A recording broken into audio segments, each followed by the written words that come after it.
भक्तों, जय श्री कृष्णा। आप सभी को होली भाई दूज की बहुत बहुत शुभकामनाएं। हम आपको होली भाई दूज की कथा बताते हैं जो इस प्रकार है। प्रत्येक वर्ष चैत मास की द्वितीय तिथि को होली भाई दूज का पर्व मनाया जाता है। यह भाई बहन के अटूट प्रेम का प्रतीक है। इस दिन बहन अपने भाइयों को तिलक कर उनके सुखद एवं निरोगी जीवन की कामना करती हैं। वहीं भाई अपनी बहन की रक्षा का संकल्प लेता है और उपहार भेंट करता है। धार्मिक ग्रंथों की माने तो भाई दूज वाले दिन यमराज अपनी बहन यमुना के घर जाते हैं। उन्होंने यमुना को वचन दिया था कि भाई दूज के दिन जो भी भाई अपनी बहन के घर जाकर तिलक लगवाकर भोजन ग्रहण करेगा उसे नरक की यातनाओं से मुक्ति मिलेगी और यम का वह नहीं होगा। मान्यता है कि इस दिन विघ्नहर्ता भगवान गणेश की पूजा अर्चना के बाद यमदेव की पूजा करनी चाहिए तथा व्रत कथा का पाठ करना चाहिए।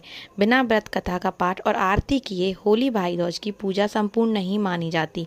ऐसे में यहाँ आप होली भाई दूज की कथा मैं आपको बताती हूँ। होली भाई दूज को लेकर एक कथा काफ़ी प्रचलित है। एक नगर में एक बुढ़िया रहती थी। बुढ़िया के दो बच्चे, एक बेटा और एक बेटी थी। बेटी की शादी हो चुकी थी। एक बार होली के बाद बेटे के मन में अचानक अपनी बहन से मिलने का ख्याल आया और उसने अपनी माँ से बहन के यहाँ जाकर तिलक कराने का आग्रह किया।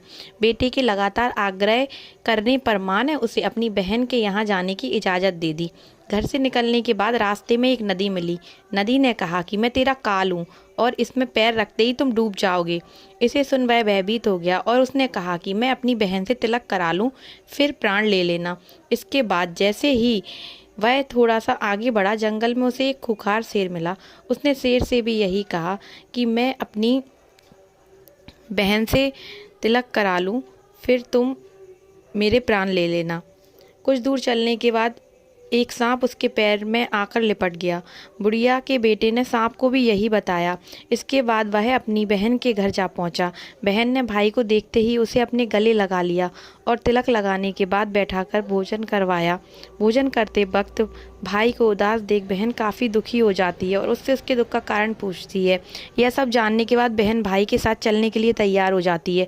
वह एक तालाब के पास जाती है जहाँ उसे एक बुढ़िया मिलती है। बहन काफ़ी चिंतित होकर बुढ़िया को अपनी परेशानी बताती है। इसे सुन बुढ़िया कहती है कि यह सब तेरे पिछले जन्मों का कर्म है जो तुम्हारे भाई को भुगतना पड़ रहा है।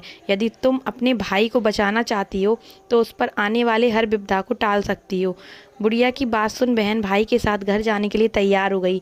वह शेर के लिए मांस, सांप के लिए दूध और नदी के लिए ओढ़नी लेकर चल देती है।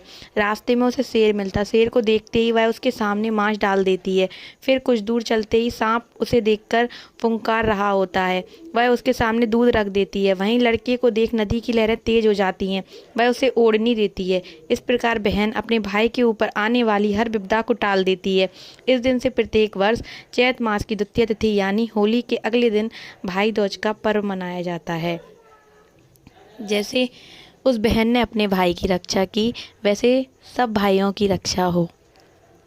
हैप्पी होली, हैप्पी भाई दूज। भक्तों, जय श्री कृष्ण।